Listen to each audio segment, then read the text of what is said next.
we needed to start having, and most of what we did was basically take student ideas to say, hey, what would you like to see? How would you like this to develop?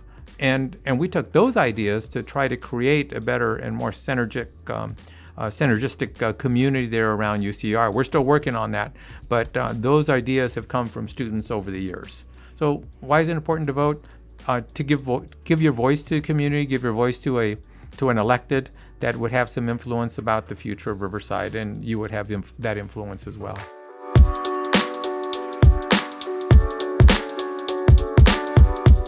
Well, welcome to the Brew. Today we have a very special episode. Today is the voter special. We are joined by the managing partner of Free Logic. We have Luis Macedo, and we're also joined by council member Andy Melendrez. And you are a lifelong resident of Riverside. You've been here your entire life and multiple generations, correct? Right, correct. So you're currently a candidate for mayor of Riverside. Yeah. To just kind of go right now it's voting season. Why did you decide to run for mayor? Oh my goodness, that is Right actually a loaded question. An easy question. Easy question right off the bat. You know, obviously I've been on the council 14 years. Yep. You know, and if you look at other candidates like Mayor Loveridge or Mayor Bailey, they were 2 years or 2 terms or 3 terms. I'm a 4-term council member. I've been on there, and they go, well, why did you decide? Well, it wasn't an easy decision, and it wasn't a sporadic decision, but what it was a decision that I felt that I was ready to move on to the next step. Having represented Ward 2 for almost 15 years now, you know, there's so much that you can do in a district, but at the same time, there's still work that needs to be done because any community is evolving, but now you have an opportunity to work with the entire city. Yeah. You know, when you work with the entire city and you're working in Ward 2, you see really opportunities in other parts and things that people may not consider, but I'll give you one. I'll give you one example. The Tyler Galleria. When I started talking about the Tyler Galleria 3 years ago, 4 years ago, I said, you know, e-commerce is going to come our way, and we're going to have to start thinking about these malls in a different way because they are going to be changing, they're going to be evolving. E-commerce is going to start taking over. What are we going to fill these locations with? The other is at our airport. We've got a great airport. Believe it or not, we have 105,000 operations a year there. Wow. 105,000. That's a lot. Yeah. You know, I think Ontario has 80,000 out of their airport, but they got bigger airplanes. We have smaller airplanes, but 105,000, that's a lot. How do you create economic opportunity through there? How do you utilize our technology to make that grow? So, you know, that was one of our running for mayor. Those are the things that you're able to do. You think about how are you going to change things? How are you going to make things better? How are you going to make them grow and create the opportunities that our community needs so you don't have to be commuting to Orange County every day or to LA every day or going into San Diego every day. Yeah. You got to come up with ideas that are going to create these types of jobs that are going to be technology oriented, but at the same time have the types of jobs that still require the mechanical skills. If you have airplanes, you're going to require airplane mechanics. You imagine 105,000 operations at our airport, and we don't have an aviation school. Yeah. Yeah. Where do you go to school to learn aviation? We're very fortunate to have a small one called AirBob. They're just starting out. In fact, I met with them 3 or 4 months ago, and they want to be able to grow that. And I want to help them be able to grow that. Even though that's not in the city of Riverside, they are still part of our community, can really provide great opportunities for our youth and our adults. So when you think about running for mayor, you know, the idea here is really think globally, but act locally, and create those opportunities for not only Riverside, but the greater Inland Empire. How many of us know parents or aunts and uncles or cousins that go from Riverside to San Bernardino or to Orange County to work? You know, we're very mobile. People from our surrounding area will come here to work as well. So it's a matter of creating opportunities. I believe I can do that as mayor. But, you know, I have been here. My family's been here since 1910. Wow. That's a long time. It's a very long time. Yeah. And they say it's a miracle that I still speak Spanish because I do speak it. But my dad's family has been here since 1885. Okay. 1890, not here in Riverside, but in Los Angeles. His family moved here about 1915. My mother's family was here about 1910. So we've seen the growth and development. I grew up in an area called Casablanca. I don't know if you're familiar with it, but Casablanca is an area that when I was growing up, nobody wanted to go to. simply because they felt that because it was violent, because there were things happening there, you didn't feel safe. And it was a low-income community. I felt that was just part of life. You walk down the street, somebody wants to fight with you, you don't want to fight, but you have no other option but to fight, and that's just the way you grow up. And it's usually not a kid that was your age. They're usually like 2 years older that wants to pick on you and take advantage of you. But it was that neighborhood, and it helped you with an awareness, and at the same time wanted to make sure that really nobody else had to grow up like that. You wanted to create a safe community so that everybody felt comfortable. The time that I've spent here, we've seen a lot of growth, a lot of development. I miss the orange groves in Casablanca. It was surrounded by orange groves, so when the orange blossoms came in April, the smell was so pungent. Sometimes it was almost gagging. It was so difficult. But I had cousins that used to come in from LA and just to visit and smell the orange blossoms, during the orange grove time. So we had so many of them. So much of the community I grew up in were agricultural workers. We also had individuals like my age that never spoke any Spanish, although their parents spoke Spanish. They only spoke English because that's what they wanted to do. And then we had other parts of our family where not our family, but also other families that spoke English and Spanish all together. They mixed it up. And then we also had a group of individuals, the youth primarily, that spoke in what they call Chicanismos, which are like Chicano speak. So they weren't really words. But they weren't really words, but they were words. So, for example, if you say, "Well, we'll see you later," they would say, "Oh, ahí te guacho," which is a combination of English and Spanish. Okay, you speak Spanish, so ahí te guacho. Vamos al chante. Well, let's go to our house, which is what we call it, a house. Or we say, or things like when you say, "Oh, don't kid me," and you go, "Órale," porque, it would be those types of things. So you got an influence of a lot of different. I mean, it's all Spanish and it's all mixed and it's Spanglish, but you got that different flavor from different parts of the culture that I grew up in, which is Mexican culture, and coming through Americanization and becoming eventually somewhat assimilated into the community. So the one thing about our community as a whole, and this is the Mexican community, but it's the same as the Nicaragua community or the Guatemalan community, South American, tremendous pride in our culture. Love our culture, love our food, love our family, but we also know that we're part of something very special and that we're part of the United States and want to contribute. My father fought in World War II. Oh, wow. He, that's one thing, but he also landed on Omaha Beach, which is Normandy. Oh, wow. And he fought through the north of France. And as they were approaching Germany, they got these orders to go fight the Germans in France. And he said they had to move really fast. Well, they were headed towards the Battle of the Bulge. So he was part of the Battle of the Bulge as well. That's where he received his Silver Star and his Bronze Star and the Purple Heart and other accommodations for in the war. And at that time in 1943, 42, you had a different perception of individuals who were of minority backgrounds.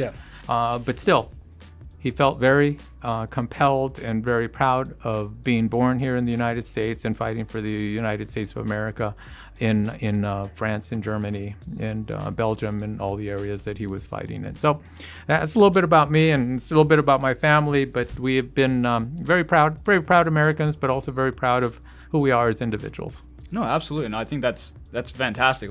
That's crazy background. Go into a lot of different avenues, but I really appreciate you telling more about your background to really kind of understand your family dynamic, your upbringing in Riverside, and really you wanting to contribute specific to Riverside. And we'll go into the details of the specifics of the future of Riverside and what it can really become. But I think where we really want to get started, especially why I asked why are you running for mayors? Right now, obviously, we're in political debates. It's voting time. Everybody should hopefully is already registered to vote. And 6 days away. 6 days away. You got to make sure you cast that vote. But I really want to kind of tie into why is it so important to vote? Why is it so important to engage in this local government? And what does that really mean? Because when I was growing up, I'm also an immigrant. I was originally born in Finland, came to the United States, became a dual citizen. And when I was growing up, I really never really understood the importance of voting. I really never really got it. It was kind of, it is what it is. It's not really impacting me. It's fine. Yeah. Now I get it. It's important to vote. But I really want to kind of have that dialogue based off of is, why is it so important to vote? Why is it so important to engage in local government? Well, first of all, have you ever shook hands with anybody? Oh, absolutely. Okay, and what does that mean? I mean, that is a strong connection. Yeah. That vote is shaking hands with that candidate. That's getting to know that candidate, that's developing a relationship with that candidate. And when you develop a relationship with the candidate, you're starting to develop and share an ideology. Yeah. Things that you want to see, things that you want to develop, ideas that you have, and things that you want to share. If that candidate does not win, you'll still have that relationship. Maybe the ideas don't go as far, but if you also have that same relationship with the winning candidate, you have that stronger relationship and the stronger connection, where you would be able to have more of an influence in the way our city government works and the direction that it goes. One of the things that we find is that when individuals are 21, 22, they have a right to vote and they're active in voting. But you know that vote, even that 18-year-old, that vote is as important as an individual that is 50 years old. And that individual's ideas that are 50 years old are going to be much different than yours. Yep. And you want to get your ideas out there. When I was growing up, and I'll just give you this example, and things don't have to work this way, but when I was growing up, the protests against the Vietnam War were really moved by the youth. Yeah. The changes in the way, the philosophical changes in government were really pushed by the youth.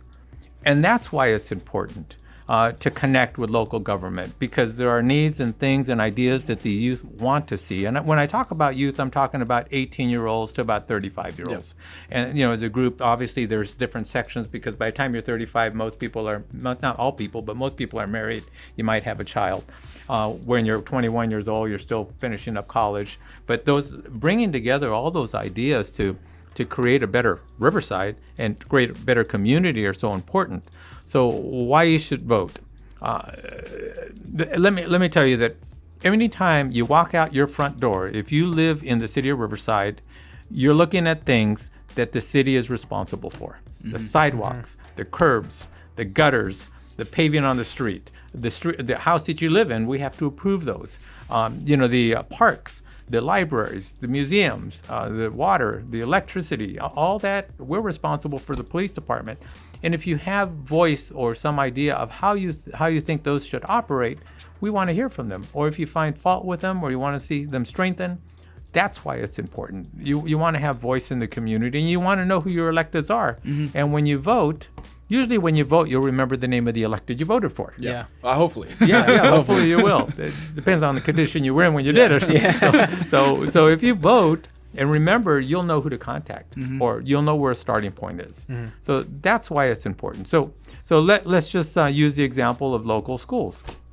And let's just take UCR, for example. Yeah. UCR was growing so fast, and we didn't really connect with UCR in terms of their student growth, because at that time, most of the individuals that were UCR were commuters going back and forth. Yeah. But when they started to grow, what happened is that they began to diversify, and they started getting students from all over. Well, the students were renting houses and doing all kinds of stuff. We needed high-rise houses. We needed something closer to the university, where we could start building maybe a community, maybe more students could gather. We needed to start and most of what we did was basically take student ideas to say, hey, what would you like to see? How would you like this to develop? And we took those ideas to try to create a better and more synergistic community there around UCR. We're still working on that, but those ideas have come from students over the years. So why is it important to vote? To give your voice to the community, give your voice to an elected that would have some influence about the future of Riverside, and you would have that influence as well. Yeah, I mean, to kind of go off of that, one thing that I think a lot of times gets misconstrued is federal government over local government, right? So you a lot of times what we're hearing on the news and everything all around, we're hearing federal government. Especially right now with the presidential election, very polarized event. But that being said, it doesn't really matter. Well, to your point, it really doesn't matter what your ideology is, but if you're not voting, that idea doesn't go forward. Like, there's nothing that allows you to then project on it, because you can't change anything. But I think the one part I really want to hit home for people is the importance of local government is a direct impact to you tomorrow. Federal government, yes, it has a lifetime impact to you, and it has big repercussions, but local government does that direct impact, like you said, your streets, your investment into your local businesses.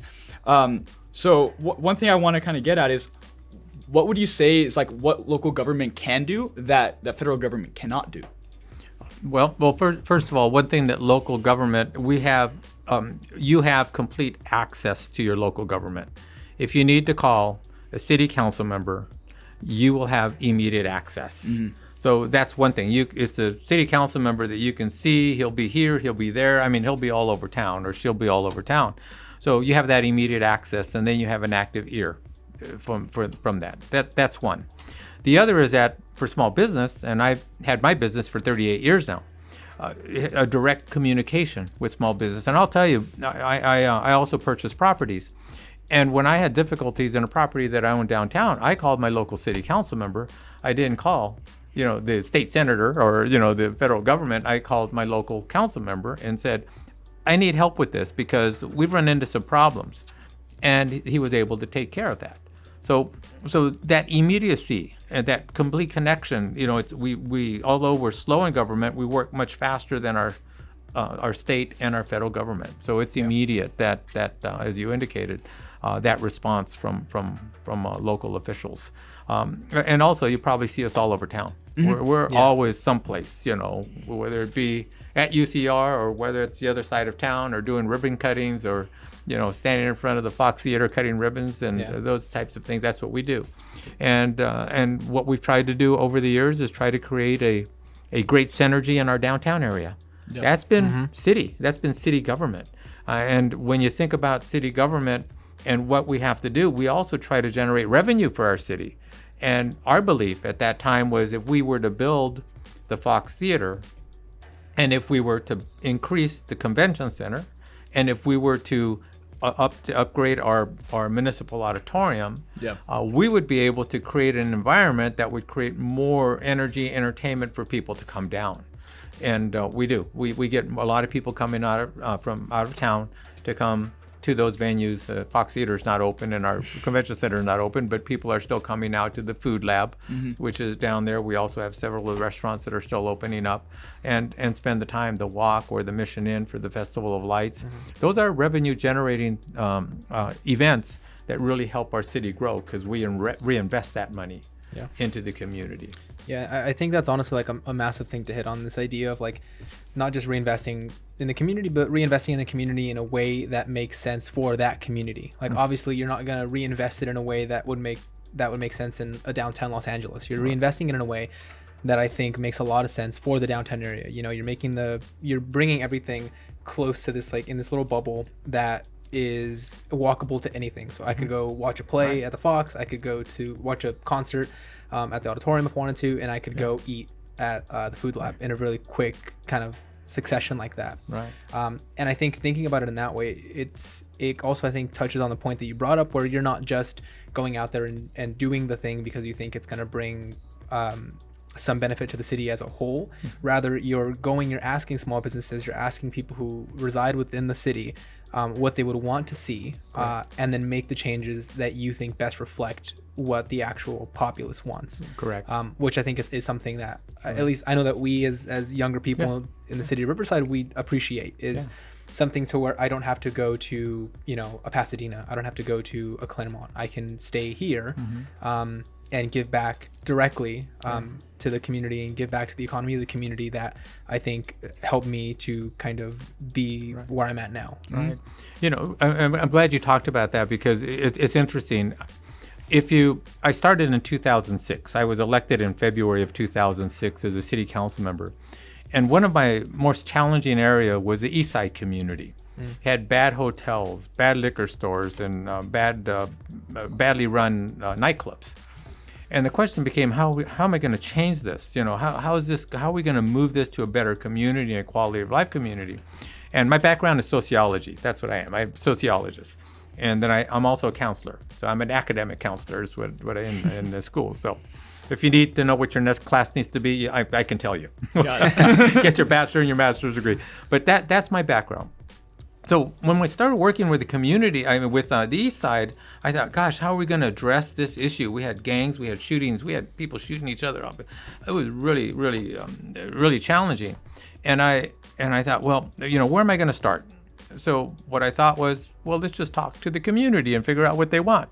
Yeah. That's how we started. They wanted safer streets. They wanted safer alleyways. They also wanted the same thing everybody else in the city of Riverside had, and that was access to education, access to parks, safe parks, and a variety of things. So that's where we started our work.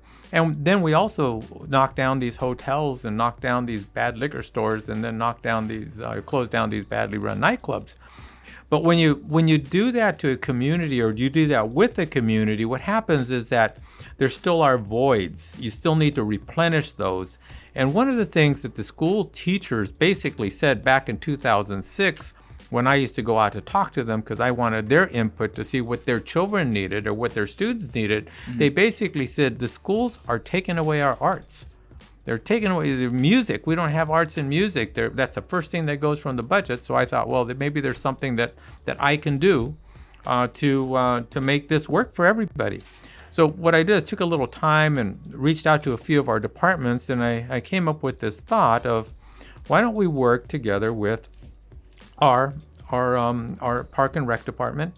Why don't I do a little outreach to some of the musicians that I know, and then see if we can develop some kind of class and coordinate, some kind of structured programming.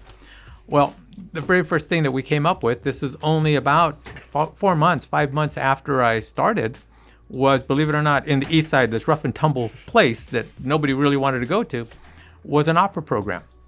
An opera program, yeah. Wow. People say, opera, we want mariachi, we want norteña music, we don't want opera, we don't even know what that is. And I said, well, the idea here is for our children to learn. Yeah. And to go beyond our borders. And to learn a new way of storytelling and learn a different culture and become. So what I did is that I knew some people, so I called them, and there was a lady by the name of Susana Guzman. I don't know if you know who she is. Susana Guzman. I'll tell you a little bit about her. She was a rock and roll singer. And when she was about 19, 20, she burned her voice because she didn't have a trained voice. So she would out there scream and yell and do all these things. And with her songs, she sounded great, but then it didn't help. Her voice didn't help, didn't last very long. So she went to a voice instructor. Yep. And the voice instructor said, she's from East LA. Her voice instructor said, have you ever thought about opera? I mean, she's like 10 miles from the Dorothy Chandler Pavilion. And she said, no, never thought about it. He goes, well, you may want to try doing that. And she didn't know what to think about the idea, but eventually tried out for a couple parts, got some small parts. After about 4 years, she got the lead role in Carmen. And she was the opera star of Carmen and traveled the world. Oh, wow. She now speaks like 4 languages, Italian, French, German, and English, Spanish. Well, and she speaks all those languages that she learned through this opera. And she traveled the world, and I knew that she was slowing down. So I picked up the phone and called her. And she says, you guys are starting an opera program in Riverside? I'll be happy to help. So she came out here and she helped us. And she had a very similar story than those young children in the East Side did. Growing up in a low-income community, loving music, want to play in a band, those types of things. But they saw somebody that was like them. Yeah. And they connected with her very quickly. And we had the opera program for almost 9 years. And it was filled to capacity every year. Wow. Every year. So after about the 4th year, after actually about the 2nd year, people stopped questioning, why opera? But in that 3rd year, we brought in the ballet. And I remember we brought in the ballet. It was the California Riverside Ballet into Bobby Bonds, which is the last place you'd ever want to see a ballet store. Nobody ever thought about doing that. We also brought in Shakespeare. And they did Shakespearean plays. We used the old high school auditorium, which is the Cesar Chavez Community Center. So when we were during the ballet, I remember it was during the summer. It was hot. In there was really cool, and we had like 200 children. All these children were between the ages of 6 and 10. They were jumping around, doing all this other stuff. And I was really nervous because I'm thinking, oh my God, what are these children going to think? These young men and ladies come out in tutus. These kids are, I was really nervous. I don't want them to laugh. I don't want them to, not pay attention. So we're sitting there. I'm sitting next to our Park and Rec director, Ralph Nunez, who was our Park and Rec director at that time. And all of a sudden, the lights dim and these curtain doors open. I mean, they just open up. And coming out behind the curtains are these 4 young ladies. They must have been about 13 years old. And they're coming out all in white, and the lights are shining on them, and they do the pirouettes coming out.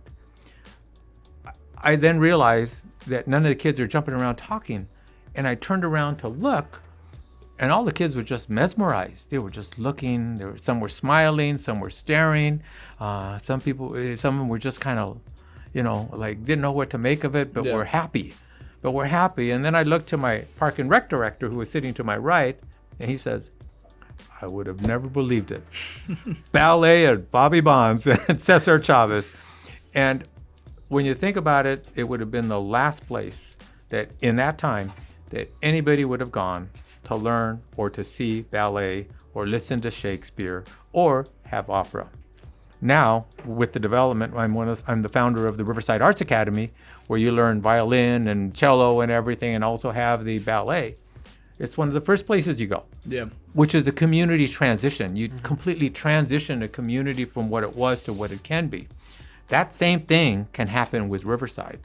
And the way you do it is by getting community input. Yeah. You get your input, you get ideas, young, old, different cultural backgrounds, and you bring those ideas, and then you start developing plans on how to move ahead and developing those strengths that you need. Okay, what was your question now? I knew you had a question. You talk about being mesmerized by the ballet dancers. I'm just sitting here like, keep going. I didn't even, honestly, I was just, same thing. I was just mesmerized with this story because, it actually kind of perfectly does transition into like the main conversation which we want to have, which is what is the potential future of Riverside? Because at least we have our ideas. We have our ideas, and I do see Riverside with the potential to become a mini Silicon Valley. It has the right ecosystem for it. We have commercial real estate, which is cheap enough for business to want to move in. We have very talented students coming from UCR, especially from the engineering department, from the business school. Right. I did my undergrad there. I also did my MBA there. Actually, every single person on our team went to UCR. Like, that's one beauty of our team. But the one part that I think that I'm very interested in hearing from you is how can we build up that ecosystem, and how can we get more technology to drive? Because the one thing I see from Riverside is there's a huge gap between business growth and technology growth. Yeah. So even though businesses are growing, the technology is not growing the same. Exactly. You're exactly right. And now I remember your question. It was actually your question. Do you talk about more walkable and more bikeable communities? Yeah. And that's what your question was. We just got a $31.2 million grant. This is the largest grant that we've ever received in the city of Riverside. And I'll tell you, this is the third year that I was part of this team to get a grant that makes low-income communities, lowers their carbon footprint. Yep. And what that grant is specifically set up to make sure that housing gets connected with public transportation, and that the walkable or the sidewalks and the trees and the curbs and the gutters and the bike lanes, all those things happen to create, and you have access to the services that you need so that you don't have to get in your car. You just walk from point A to point B. That $31.2 million, and I'm just excited about it because we worked really hard to get this, is all going to go into the east side from Chicago Avenue to the Metrolink station. Awesome. So all those improvements are going to do. So the whole idea was to make a more walkable, bikeable community. That's what the question is. and I knew I was going to make that point, but it really becomes, how do you change communities? Yep. But the way we got that grant was by incorporating community ideas. The grant came up and we asked the community members, what is it that you'd like to see? Now, that wouldn't have happened 12 years ago because they didn't have the understanding. I mean, it was an area that they felt that they were forgotten, and you had a lot of Spanish-speaking individuals as well as English-speaking individuals. But when they start thinking about how you want to improve your community, those ideas continue to build and build and build. Mm-hmm. So now we're going to have a more walkable, bikeable community. It'll be a game changer for our east side. In terms of technology, one of the things that I've talked about is that we need to look at our resources. Yep. And I think we've overlooked our resources, and we haven't taken advantage of all our resources that we have. And I'm just going to give you this one. There's 2 or 3 that I talk about. But one of the things that we have here in the city of Riverside, we have great hospitals. We have Kaiser Permanente Hospital. We have Riverside Community Hospital. We have a brand new Parkview Hospital, which under new management is starting to grow and develop. We have the UCR Medical School. You also have Riverside University Health Systems, which is out of Moreno Valley. But you also have Loma Linda, one of the most world-renowned universities right here in our backyard, Loma Linda University. You have Arrowhead Medical. You have several other hospitals in San Bernardino County. But the idea here is to develop a strategic medical plan. And when you bring all these hospitals and all these experts in medical fields together, you can start thinking about the needs of the community and comprehensively go after those. So you wouldn't have to go to Orange County for a children's hospital, or you wouldn't have to go to LA for cardio experts or cardio clinics or respiratory clinics and all those other things. But what happens is that you just don't only bring in the doctors, but you bring in those technology things. It also incorporates the pharmaceuticals.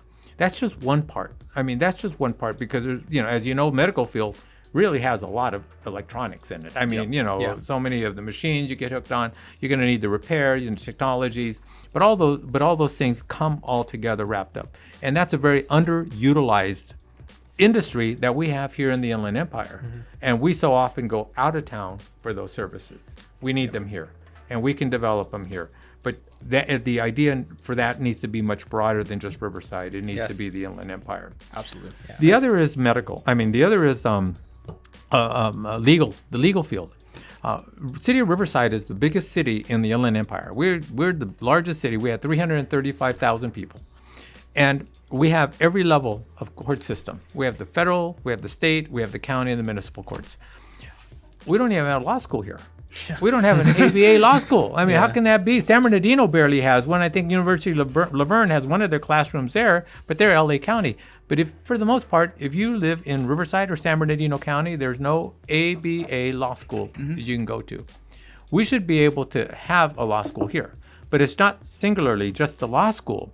But it's also, when you start building the legal field, there are all these other ancillary types of businesses that support the legal system. And part of that is technology and networking systems and things of that nature, especially with all the courts. And we can really grow that, but we really have not done that. And I think it's a matter of calling the communities together and figuring out how we're going to be able to grow that field as well. And one last one, there are several others that we can talk about. When you talk about, well, I don't know if you guys have mortgages or not, but one of these days you will. But usually when you do that check to that mortgage company, you're going to notice that check, or you do it online, it's going to go to this little, Wilkes Booth, Pennsylvania place that you never heard of. And generally they do that because there's a lower cost of living there. We have a lot of companies that want to go into Orange County and LA, but the cost of doing business in Orange County and LA is about 40% more. And if we are honed into this, we would be able to take those companies that want to go into LA to be in the LA vicinity, which would be Riverside area, and they would have a lower cost of doing business and be probably just as profitable and have access to all 3 of our major universities here, which is La Sierra, Cal Baptist, and UCR. And then we also have our Riverside City College. So being focused in on the finance department and the finance industry and pulling some of those in and pulling some of those our way. And I know we can do it. It's just a matter of coordinating those and focusing, making sure staff is really focused in on where we want to go. Yeah. So those are just some ideas. There are several others. They're smaller. There's some things we can just tweak here and tweak there and make that a little bit stronger. But UCR has been a great partner with us. We do have the CARB, California Air Resources Board, that's coming in. We also work very closely with UCR to get the UPath program, which is the Human Resources Office for all the UC system here in the city of Riverside. Well, it's right outside our border, but we work to get that in. And I think they have 450 jobs there. Yeah. So those are just some of the things. And I think you touched on it a little bit, but this idea of like bringing in the right people, right? Bringing in not just the people themselves, but also bringing in a way for these people to actually thrive within the city once they're actually here. I think is the important thing. And one thing that I would add to that and see if you kind of are vibing with that and gelling with that as well is this idea of like just opening the doors in a way that is really inviting to these, like, I'm gonna put air quotes here, but experts. These are people who in my eyes are really good at what they do, whether that is law, whether that is culinary, whether that is real estate, whatever it is. Opening the doors to these people and showcasing, really putting this this foot forward that not only showcases, hey, here's the changes that are in Riverside, here's what we've made, here's where we're going, but really showcasing like, hey, don't just look at where we are and where we can be and all this forward trajectory, but also this could be you. Like, don't go open that like Michelin starred restaurant in Orange County or in Los Angeles. Come open it here where you can save your money a little bit on like business pricing and stuff like that, and open it here. Are you thinking about doing a new art installation? Well, hey, we have a few museums here. Like, try to not just kind of have these things in place for everybody, but also open the door for other people to become citizens of Riverside and really call this place a home. Right. You've touched on some really good things, and one of the strengths that I have is creating partnerships. And if you've gone through the East Side, I'm just going to give you this as an example, and then we'll work it into a broader view. One of the things that you've probably noticed, obviously, well, first of all, the Riverside Arts Academy is not solely supported by the city. That's one thing that I did not believe that we needed to do. What I did is we worked and found volunteers to work with us. So you have a group of volunteers that are really the money generating. We do $90,000 to $100,000 worth of fundraising to keep the school going, and then we provide the space through our park and rec, and we also provide some staff. So that partnership has really saved the city a lot of money, but it's also made it extremely beneficial because it grows faster. And when you have the community working on it, we've engaged with some of the schools, private citizens to make this grow, and our fundraising has gone much better than we would have if it was just operated by the city. Those are where the partnerships come in. When you look at the East Side, you look at all the murals that are done, we didn't pay for that. I partnered with individuals and found people that had the money that they weren't sure what to do with, and part of it was maybe to do some murals, and I said, I've got the spot for you, but you got to work with our community to empower them to make it work. And now that we've got the three partners, and we can go to one of the three, whoever has the money, and make those things work. And as a result of building this over a period of 3 or 4 years, and including a artist group that I work with. I'm not an artist. I can't. But anyway, artist group. They're the ones that come up with these ideas. They become like a mini tank, a think tank to come up with these ideas. And as a result, we're developing a Park Avenue cultural arts district, which is completely unheard of. I mean, nobody would have ever thought about doing that a few years ago. But that is what we're going to have. So partnerships, you talk about the real estate people. We may want to partner with them and find out what their needs are and see how they would take their ideas on what can make this community grow. And, we can't keep it funneled to the city limits, but we can keep it to the area. Also, the counties needs to be part of this. Some of the major real estate companies need to be part of this. Some of the major, people like at the mall, the Tyler Galleria, they need to be part of this because they know what they want to see in the future. These guys are experts. How do we play a support role to help them to make that happen? And what we usually do are able to work with some of the zoning, some of the other types of variations of changes of municipal codes that will help facilitate some of that growth. So it's really through the partnerships, and it doesn't have to be. One of the things that I tell people, one of the things that it doesn't have to be. We don't have to be the lead, and as long as whatever we're shooting for works. And the Riverside Arts Academy is a perfect example. I'm the founder, but Colette Lee is really the leader. She's the one that's out in the community doing all these things, and I have no problem with that as long I mean, she's got these great ideas. She's made the school grow, and we just provide a support role. Yeah. And the question becomes, how are we going to maintain our consistent funding? That's what I'm doing. Yeah. How are we going to make that regular so they get it? We can do the same thing with the private industry. Being in business now 38 years, also being a property owner, very, very familiar with how that works and develops. And I'll give you another idea, another thought. Have you ever been to the Arts Walk in downtown Riverside? Yes, I have. Did you know the individuals that started that came out of my building?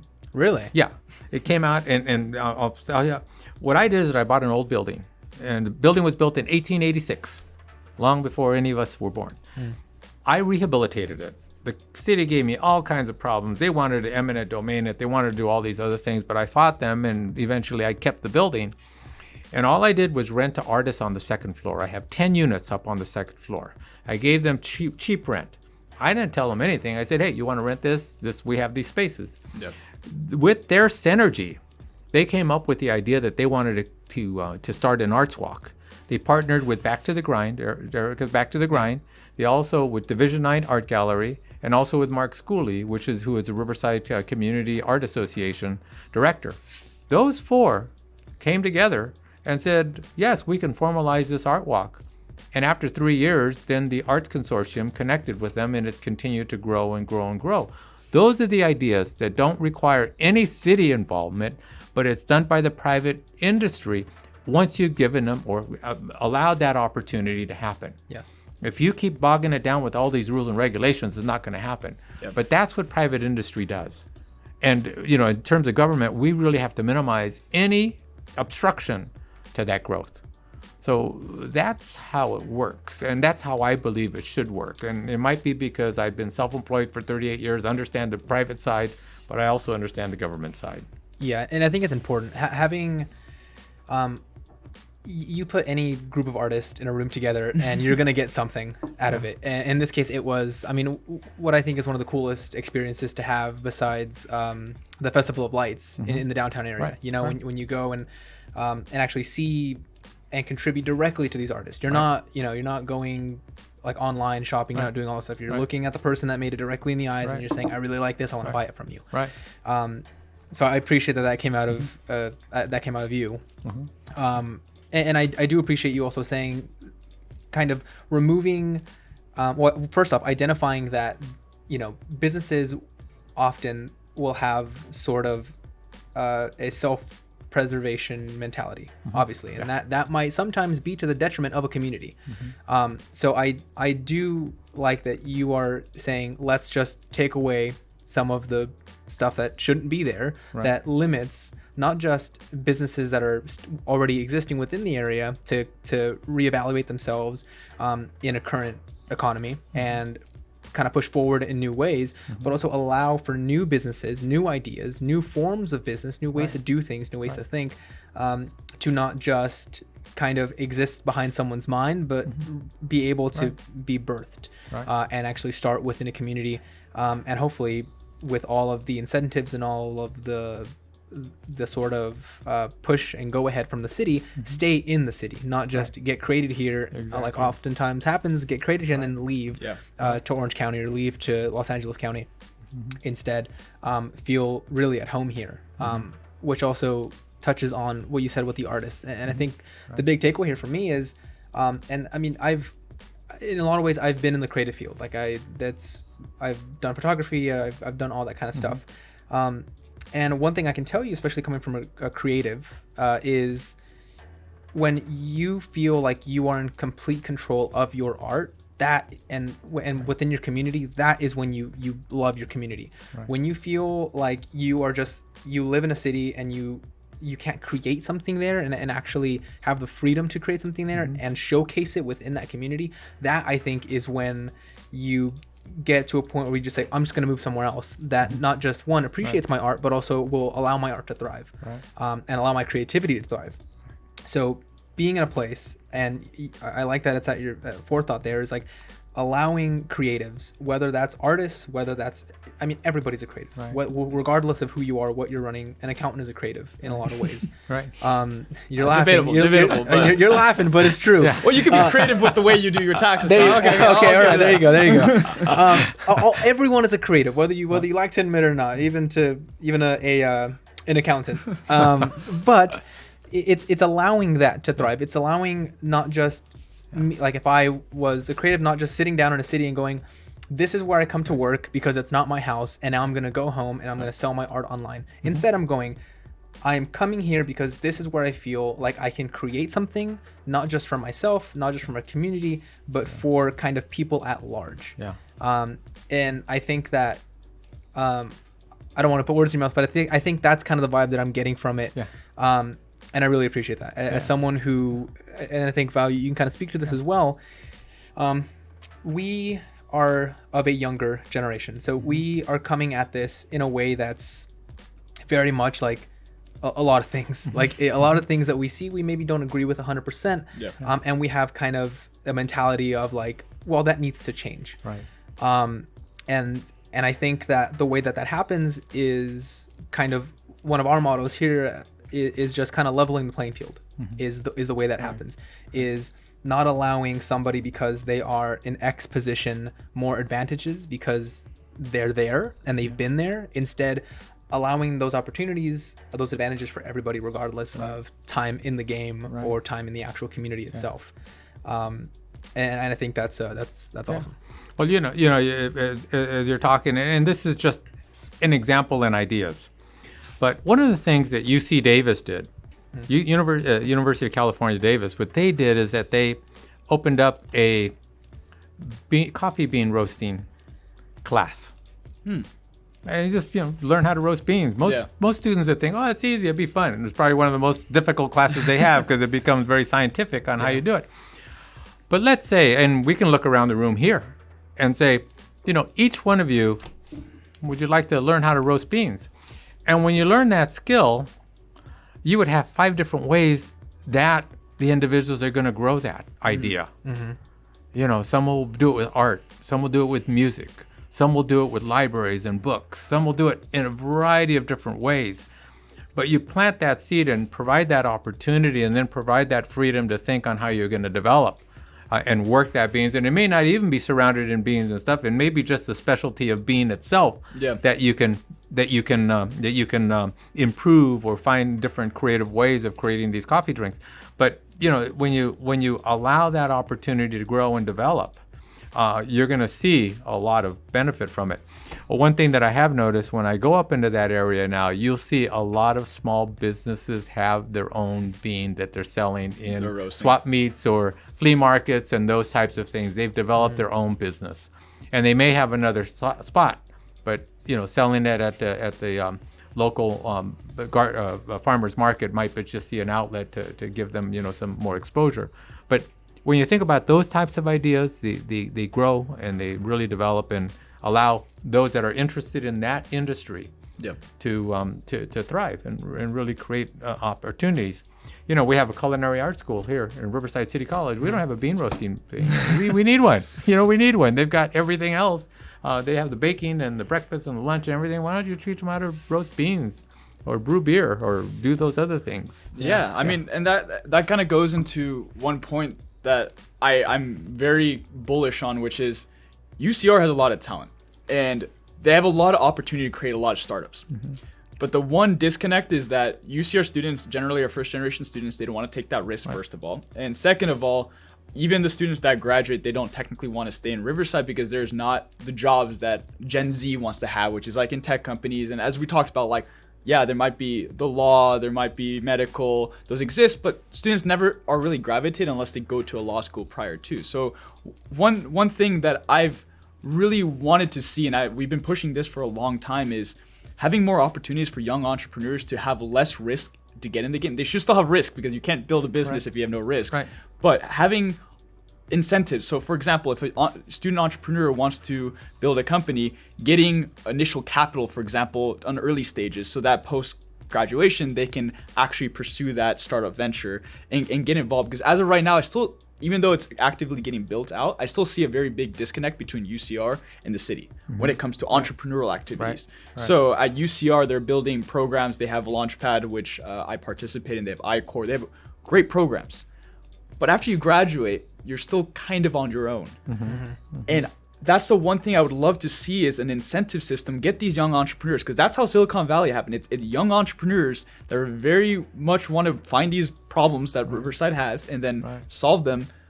But without kind of that push to make it happen, that's the one thing that I see as a hindrance factor from Riverside really like flourishing into what it could become, is getting these young entrepreneurs to want to make their company in Riverside. And for example, that's why we decided to build our company here, was for that exact reason, is we believe in the future of Riverside. We're looking not at Riverside today, we're looking at Riverside 5 to 10 years from now and how it can be, it can flourish. But my question to you is like, how can that be made? Like, is there like a coalition of students working with the city council, for example, or what do you see as an opportunity that we can actually bridge that gap? Because I know a lot of students are struggling with that. They're like, I want to work on the startup, but then once they graduate, they're like, well, I need to get a job now. I'm a first generation student.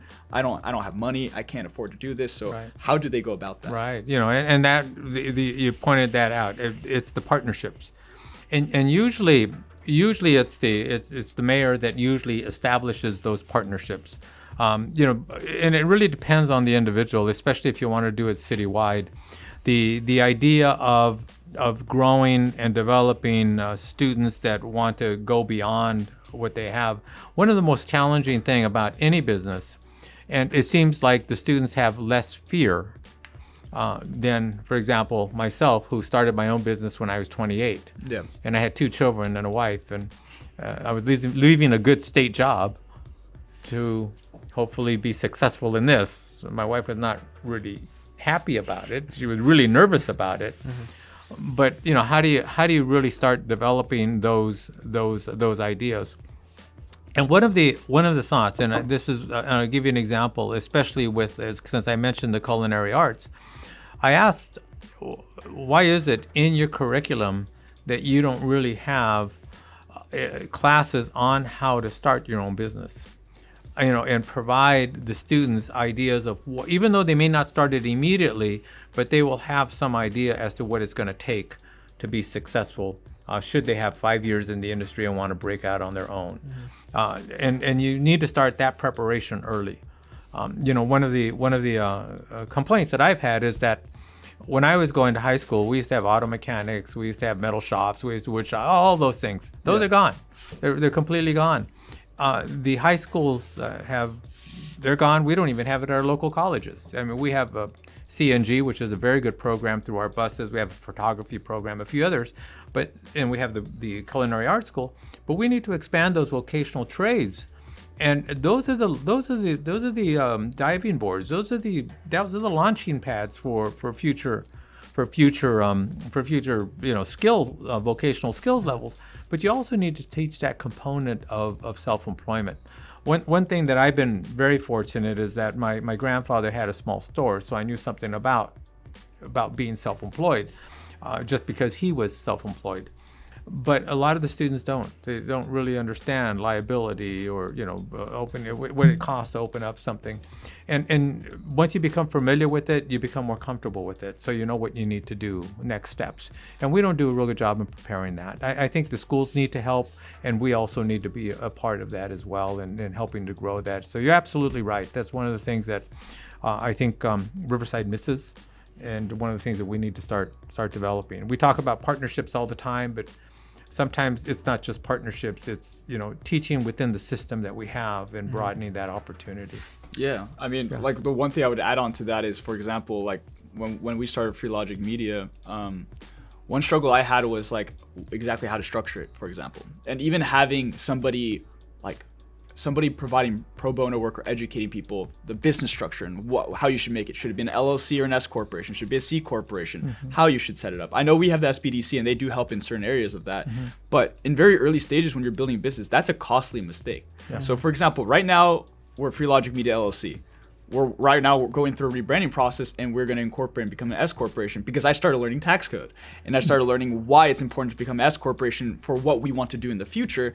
But I didn't know that in the beginning. So Right. that was an $800 mistake to make an LLC, which now we had to transfer into an incorporation. So And including lost time and all the other stuff. Yeah, that goes keep, back. keep you in mind, he has an MBA. yeah, and I have an MBA too. Yeah, so it's like, yeah, exactly. so, keep Uh-oh. you in mind, like and that's no knock. I mean, Well, no, it's in kind of a general, knock on. an MBA school's job is not to facilitate entrepreneurs and teach them business development. It's to make them advance in their professional careers. So Right. that is Exactly. not a knock on MBA. It's just they're not teaching that. The only time we learned about LLCs, S corporation was like in Business 10, like the original introduction to business with Raj Singh talking about his amazing story working at McDonald's and then going to Boeing or whatever he did. Yeah. That's the only time I learned about like, oh, here's the business structure. But I'm not gonna. Even then, it didn't make sense because I had no application of it. I was like, I understood the theory. I'm like, okay, you get this, you get pass through tax liabilities. But when you build a company, there's you have to look at it in different structures. So for example, like as we're building out our company, we're looking to create subdivisions. That's why the S corporation makes more sense. Also, by having partners for tax liability purposes, having an LLC is a nightmare because technically you pay your taxes on the profit at the end of the year, not on your paychecks. So technically as an LLC, you're not even supposed to pay payroll for your employees. But that makes it very complicated back and forth. And it was a nightmare. Like you said, I wasted a lot of time just learning these things and like going through trial and error. But if I just knew about it from the start, it would have helped me feel more comfortable getting into entrepreneurship and not feel like this is like a journey I have to go on my own. Like there's at least some support there. Yeah, and you're absolutely right about that. And we don't teach that. We don't touch on that in either one of our school systems, whether it be high school or city college or the other. Yeah. They'll teach you the mechanics, but they won't teach you the real life skills. And just a real quick thing, if you are playing the Brew Bingo at home, we did talk about trade schools again. I think this is like the 5th time we've talked about trade schools on this podcast, and we're huge advocates for it. Like it's like the amount of like the weird separation happening where like we've talked about this ad nauseum in different podcasts, but this weird separation happening where it's just like trade schools are bad because you should be sitting in front of a desk and that should be your job. That should be what you're aspiring for.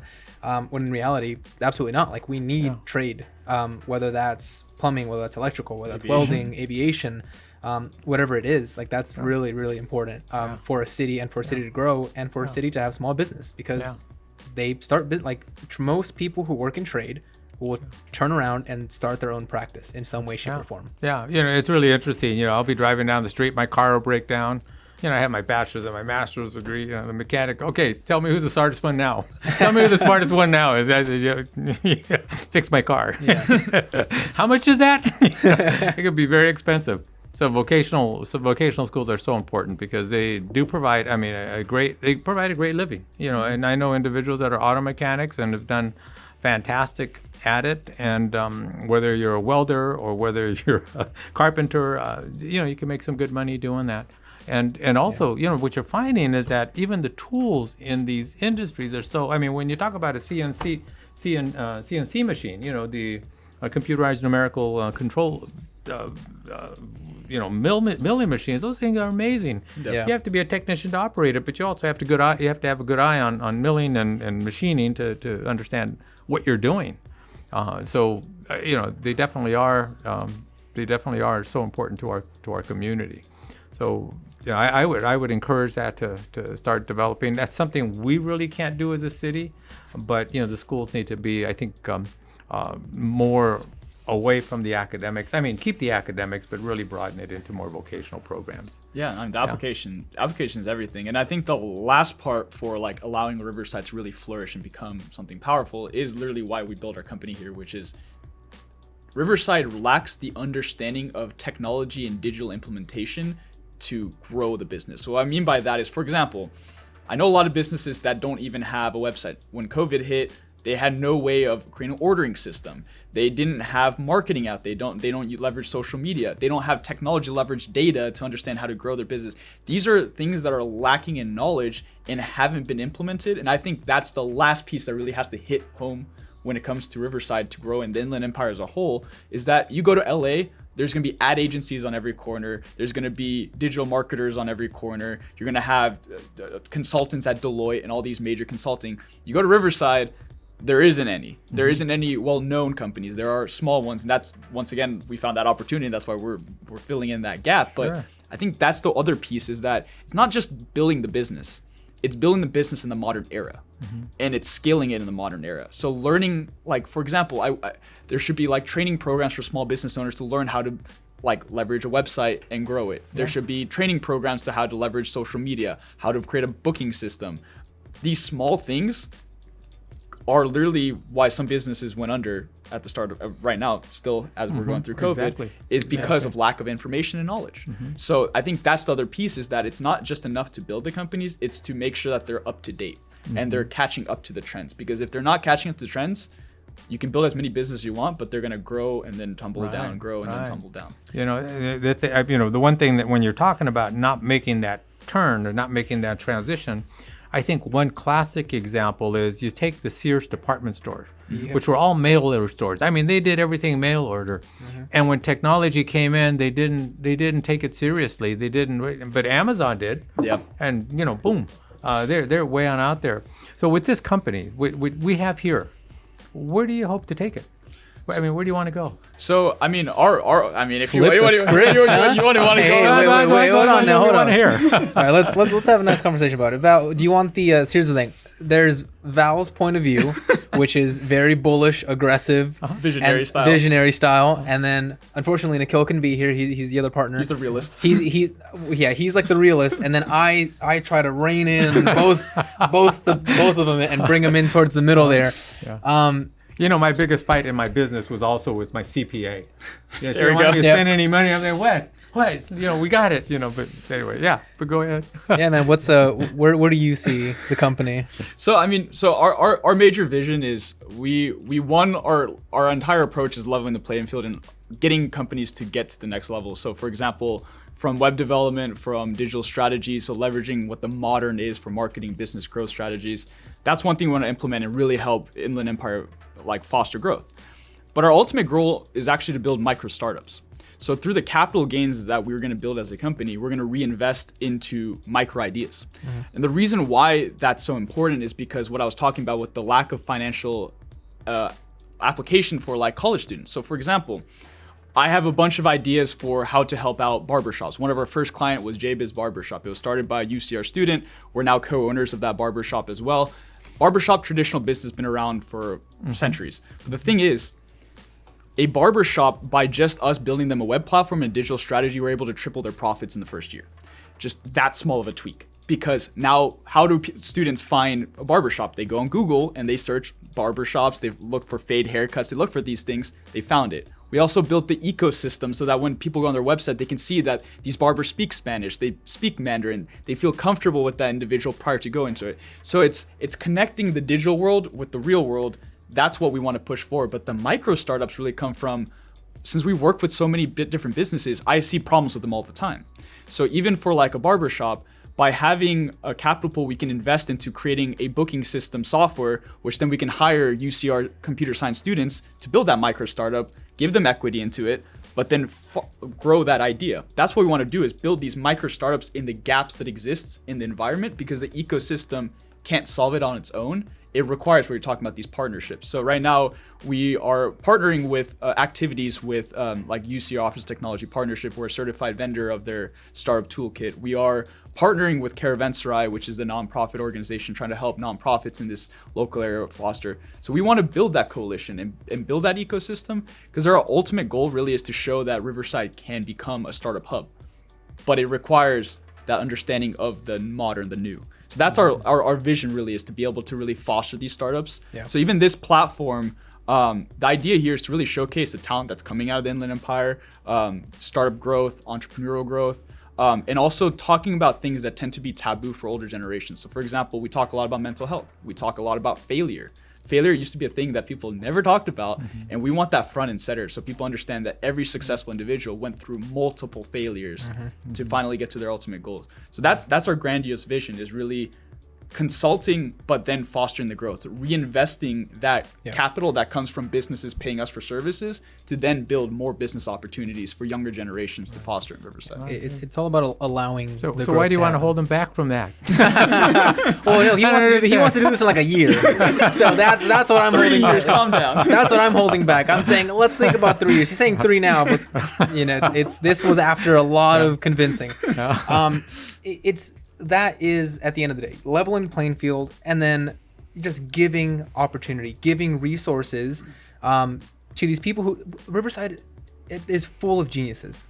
It's full of people who are so smart in whatever they're doing, whatever field that is. There are people here who all they need is that tiny little help, that arm to be reached out to help them and let them know, hey, here's a fund. Whether that's, we have a few in mind, but one of the ones that is really near and dear to my heart is a creator fund that we want to start. And that's going to come through us working and pooling that money from our day-to-day business ventures, is pooling it. So if you're an artist, a local artist, whether you're a musician, whether you're an actual artist or whatever it is, you can then turn around and we'll give you resources to actually pursue whatever venture it might be. It might be a movie. It might be you creating your first album, whatever it is. It's there. You don't have to go to 50 different places. You don't have to go to all these things. We want to not just fill the gap that we saw in the city. We don't want to just come in here and say, okay, now check it out. We're this big marketing agency. Look at us. Everyone in Riverside knows us, or everyone in the Inland Empire knows us. Cool. That's all fine and dandy. But at the end of the day, our goal is to fill the gap and then fill every single crack that we see throughout the city to get it to a place that will allow it to not just kind of be, oh, that city on the way to this place. Like, no, it's like, this is Riverside. Like, this is this city. This is the Inland Empire. It is a hub for innovation. It is a hub for creation. That really, if you want to talk about end goal for us, is get to a point where any need that I have can be fulfilled within the Inland Empire and Riverside proper. So for your ideas, do you have a target customer? Mm-hmm. So you have all that worked out, and do they see value in what you do? What tends to be the challenge to growing from there? What is it? Lack of money, or is it just not quite getting the price point right, or is it maybe not feeling the potential customer not feeling that there's a need there? What is it? So absolutely, yeah. So our target market. So we have a couple of verticals we look at, but for small businesses, we generally look at more traditional ones they're just way behind because they have just ignored digital marketing, digital strategy, technology integration, all these kinds of things. So that's definitely customer number one.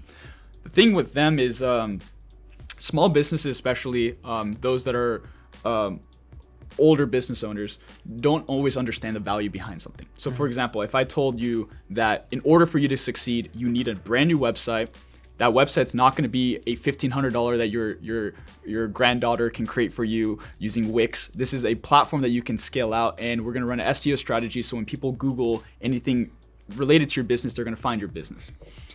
Because of lack of information, the knowledge there, that's the gap that we're right now working on. How do we message that across correctly? Because we talk this language every day. Right. But if I go to a business owner that's been doing it, and I hear this all the time, it's worked for me in the past. Well, unfortunately now, especially with COVID, it's not going to work in the future. It's not. Right. And the biggest generation is Gen Z and millennials, and we're using our phones. 95% of our purchase behavior begins on a Google search. So if you're not even on Google, you don't have a Google My Business, you don't have a website, you just missed out on this massive market. You're only going to get your customers from word of mouth. So what we're trying to really work right now on is educating on the value of moving and modernizing. And it's an investment. It's not cheap. And our team we're trying to make it so that we're value oriented. We're not trying to price gouge because we know that we can provide the service that Riverside doesn't have. We're not trying to price ridiculously high. We don't want to price low either because we know what our worth is. Our team is comprised of Nick Hill. He was working at Deloitte. I was working at Esri. I was doing data analytics. Luis has multiple companies he's worked at with a lot of background in content strategy and SEO and all these kinds of things. Our team is very talented. Nick behind the camera has done cinematography. He's done short films. We have a talented team, but the main thing is Riverside understanding of where they need to move. There's a gap there. So right now what our primary focus is educating that and showing why you need to do that with case studies, with platform development, and showing the growth. We have some clients that get it right away and they jump on board.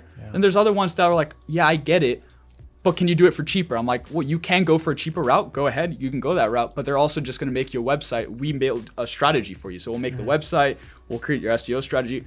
A digital strategy only works if you put all the pieces together. It's the same thing as when you build a business. If you only do a business and you don't know who your customer is in the first place, you don't have a business. You have an idea. So that's what we want to do. You know what you're talking about. I completely understand, and you know, and I'll give you an example because I'm not an artist, but I rent to a lot of artists, worked with a lot of them. But one of the things that they explained was people don't understand the value of art. They don't understand what that means. I mean, I can go to LA, sell this piece for $400, and here in Riverside, they don't want to give us more than $75 for it. You know, it's not understanding the value. So some of the advice that I gave them, I mean, I'm not an artist, but I'm kind of a business person. I said, well, why would you want to sell locally when you can sell broadly, but be a successful business out of the city of Riverside? So you're still growing, you're still having the investment, but you're finding the market that's going to pay you for it. There was a gentleman who was actually the front runner of the scanning machines at the supermarkets. You know, instead of they used to do the cashier stuff, now they did the scan and get the part. Right here in Riverside. He was trying to sell it to Ralph's. He was trying to sell it, at that time it was Alpha Beta. He was trying to sell it. He couldn't find a buyer for it. They didn't really want it. They were still For the doing it the scanning old-fashioned. machines? Yeah, That everyone uses now? Yeah, when they were first new. All right. Yeah, just wanted to make sure. Oh, that's right. You guys don't remember that. Oh my goodness. But anyway, he couldn't find it, so he ended up selling his first at a store called El Rey in Mexico City. They were open to it, and then there were 3 or 4 other markets. So that's where his market is, and now they're coming up here, the United States. So he's selling it there, but he was the one that started here, and the ones here, like the Ralphs at that time, or the Alpha Beta and the Bonds, and have their own. But he could not find a market here. He was from Riverside, really wanted to sell it, but he ended up creating his market in Mexico. You know, he didn't even speak Spanish, but you know, he was out there selling and finding a way. They spoke enough English so they could go together, but they were able to develop it there. So that's kind of how you want to grow your Riverside business. That might be a direction you may have to take where people are open to it. And you'll find the spot check, you know, people here that may want to, and it'll grow from there. But initially you may have to go outside, but you become this Riverside company that grows it. Esri, the company you work for, I mean, that's a global company. They do, and they're out of Redlands. But they found their market, and I don't know how much of their work they do locally, but I bet you a greater percentage of it is outside of the area, more so than inside the area. So that's how you grow your company. You want to become a Riverside market, and you create the jobs here because that's where the jobs are at. Yeah. No. So it's just a philosophical difference. One of the things, that, as the city of Riverside, I felt that we had the same problem.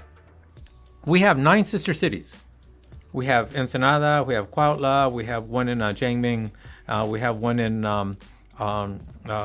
Korea, we have one in Africa, we have them all over. I had a gentleman come to me and said, you know, I want to do business with one of your sister cities. We don't know who to direct them to. We don't have any of the contacts in any of our sister cities. And I thought, well, I wish I could help you, but that really happens out of the mayor's office. Why don't you call them? But you know, one person held the name of 2 or 3 companies, but that was about it.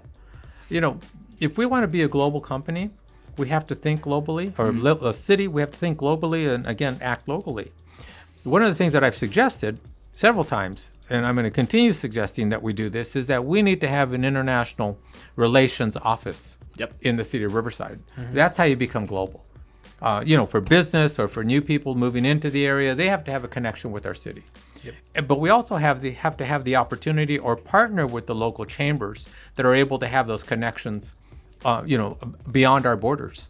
And those are so important if you're going to make Riverside successful. If we think about Los Angeles, not all the businesses are within LA. I mean, these guys are global. People are flying in to do business with them and they fly out. Yeah. We need to be that type of business. That's how you become successful. By thinking about working within our city of boundaries, it's going to be very difficult. Even with my business, when I first started it, it was all Riverside, but then the growth really became when I started taking on jobs outside of the city. We established an office in San Bernardino. We established an office in the eastern part of San Bernardino, Riverside County, and we grew up to about 20 employees. Those are the types of things. And then we were moving into Las Vegas or into Nevada. We just didn't do a whole lot of work there because the industry started changing. But that's kind of how it grows. But a majority of our counselors, or the people that I had in play, were working in San Bernardino and the eastern end because it started growing there. We became the focal point here where the money would come here. Yeah. And we would spend it here, but we're also creating revenue out at those other markets. So it really depends on how you look at your business and where you think the opportunities are. And if you think the opportunities are in XYZ area, and you still have your city business here, you don't have to move there. Technology's made that very clear that you can work any place in the world and be successful. Yeah. You can still grow that here and provide the types of benefits that you want for a local business here to grow more, or to provide those support services to the individuals that are in need. So it just depends on how you want to see your business grow, and it is a business here. It is developed here. It grows here, but you also provide benefit to many people around you. Yeah, no, absolutely. And that we always look at the way we work with companies is we have to believe in what that company is doing and then drive into it. So for example, we have a client in Barcelona. We have clients in San Diego. We have outside of Riverside. But the reason why we want to really hone in on Riverside specifically is because if Riverside does not do this transfer trend, businesses here will suffer. Because what you are talking about, which is businesses are now becoming more virtual. So the more businesses that don't digitize, the more they're going to fall behind. And that is one worry I really do have for Riverside is so many businesses are just kind of staying as it is. Yeah.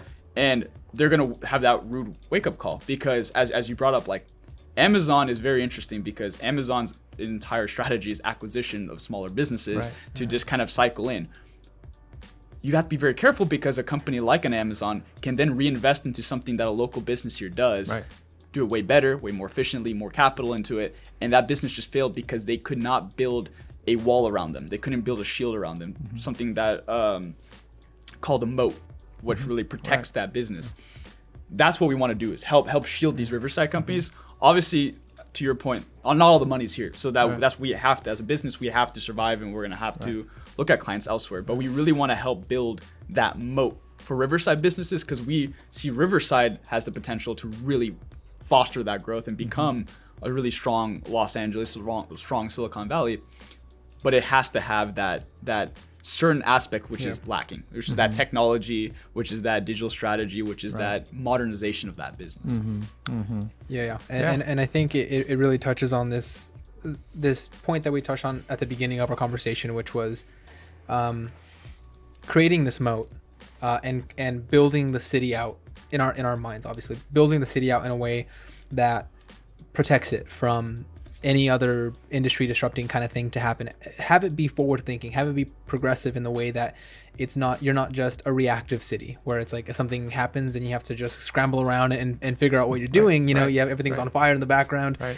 Instead you are something happens, and instead of reacting, you go, okay, cool, we have a team that was actually thinking about something like that happening. We have a plan. We have a strategy already laid out for us in the event that something like this happens. That could be a lot of things, whether it's pandemic response team, things like this. But it's this mentality that I think me and Val share and the company share as a whole of not just putting the city in a more fruitful position, putting it in a more fruitful position while still maintaining the city's identity, still maintaining everything. And that to us is why we really hone in on these creatives, these artists, these small businesses in the city, because that is the city. At the end of the day, it's the creatives, it's the small mom and pop shops that have had their business for 2 generations now, or longer. It's these places that are oftentimes in dire need for digitalization. in dire need of just a revamp in whatever way, shape, and form it might be. It might be a website. It might be a whole strategy. It might be Entire brand. It might be something there's a piece missing. We not only want to go into a business like that and say, hey, we can help you find that missing piece. We want to, and we make a really big point of this, is when we first are contacting a client, not only do we have discovery meetings, plural, to really identify what a pain point might be for a client, because I don't, there's a lot of places, a lot of bigger consulting firms that what they'll do is they'll get on a 30-minute phone call and be like, hey, what do you need? And then they'll close it and they'll shoot you over a proposal, and all you've had with them is a 30-minute conversation. That's not what we do. That just doesn't sit right with us. So we have these discovery meetings. We sit down with them. We say, hey, talk us about your business. Why have you been successful? Where do you want to be? How have you, what have you done? That's one meeting. Then we identify stuff on our own, and then we have another meeting that just is directly dedicated to what their pain points are. What's affecting you, how it's affecting you. Is this recent? Is this something that's been ongoing? How can we fix that? And then after that, we propose a plan with their existing brand in mind. It's not just us going in and now it's basically a Free Logic company that also sells like pizzas or something like that. Like, no, this is your pizza shop. It just so happened, and it's the exact same place, exact same feel. It's just now it's modernized. Now it's ready for the future. It's ready if somebody was to look up pizza near me, they could find it, as opposed to just you going around the block and being like, yeah, it's a really good slice of pizza that is like down the street from me. Right. Like oftentimes happens. It's this digitalization and modernization with the city's DNA in mind. Yeah. We're not coming in here to do a whole new remodel. All we want to do is spruce up the place. Very good. Very good. All right. Now, who are you guys talking to regarding your plan? Do you talk to anybody? We usually just yell. And whoever listens is the... that works. That usually works. So I'm heavily involved when it comes to like UCR Office Technology Partnerships. Heavily involved with AGSM as a graduate from MBA school. Yeah. Honestly, the one side we haven't really gotten engaged with, which is why today's show is very interesting, is honestly council. We haven't really gotten involved with the city about these plans, and the reason why is we're really building out these case studies and showing through data, because our whole approach is we don't want to say things, we want to show things, and especially if we're trying to convince city council members who've been around for a long time, who might not see what we're seeing. Like a very long time. But we want to engage individuals such as yourself with data and show you that with this is what could be Riverside. Right. And that's how we really want to engage and foster it forward. But that is the last piece that we're going to be looking at, is building that partnerships with the city and really pushing it forward. Because this facility we're in right now, Riverside Studios, this was county owned. Then now it's handed over to Rickerby Hines, UCR professor. And that's kind of innovation you want to see, is kind of like this partnership duality between the city supporting these businesses and providing a space where their innovation then can thrive. Everything we talked about today is really what we want to be able to encompass. All right. Now, who do you connect with at the city? Have you connected with anybody at the city, staff members? Not yet. Okay, good. Well, we can work on that. I think your ideas are great. I think it's the type of thing that we have not really focused in on as much as we should. We do have a couple, incubators that we've invested in, but I don't really see a lot coming out of them. I mean, there may be, they just do not talk about it a lot. Yeah.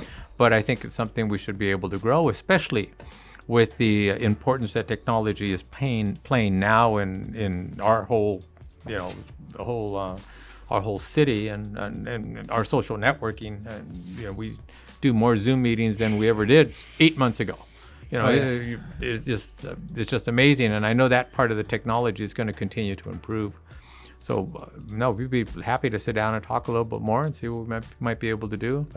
Obviously, I'm not the technology guru, but we do have people in our city that are excellent and know what the needs are of a city, but also you'd want to talk to our economic development department so that they can tell you what they see the needs are in the industry as well. Be more than happy to do that.